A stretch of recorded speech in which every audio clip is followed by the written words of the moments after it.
அண்மை செய்தியை பார்த்து வருகிறோம். விருதுநகர் மாவட்டம் சாத்தூர் அருகே பட்டாசு ஆலையில் பயங்கர வெடி விபத்தால் அங்கே மீட்புப் பணிகள் தீவிரப்பட்டு வருகின்றது.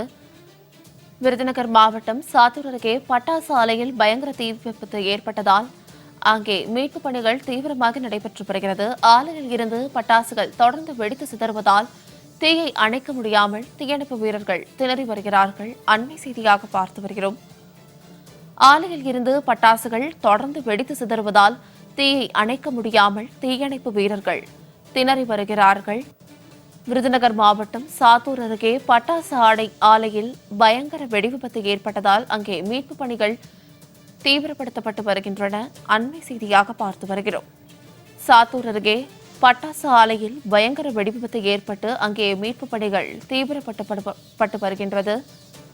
ஆலையில் இருந்து பட்டாசுகள் தொடர்ந்து வெடித்து சிதறுவதால் தீயை அணைக்க முடியாமல் தீயணைப்பு வீரர்கள் திணறி வருகிறார்கள். அண்மை செய்தியாக பார்த்து வருகிறோம்.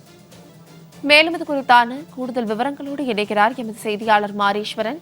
மாரீஸ்வரன், வணக்கம். இது குறித்தான விரிவான விவரங்களை பதிவிடுங்க. வணக்கம் சார்வதா. சாத்தூர் அருகே பட்டாசு ஆலை வெடி விபத்தில் 5 அறைகள் தரைமட்டமான நிலையில் சிவாசியைச் சேர்ந்த கணேசன் என்பவருக்கு சொந்தமான இந்துஸ்தான் பட்டாசு தொழிற்சாலை செயல்பட்டு வருகிறது.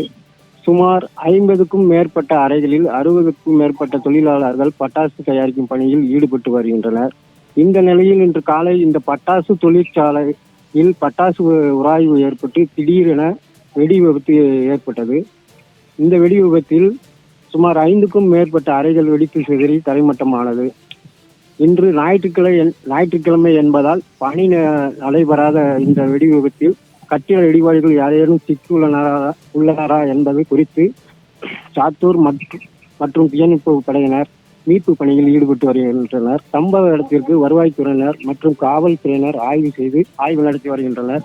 விருதுநகர் மாவட்டம் தாய்லுட்டியில் 40 அறைகள் 16 அறைகள் தரமட்டமாகியுள்ளது. உயிர் தற்சமயம் ஒருவர் பலி என்பதை காவல்துறையினர் தெரியப்படுத்தியுள்ளனர். விரிவான விவரங்களுக்கு நன்றி மாரீஸ்வரன்.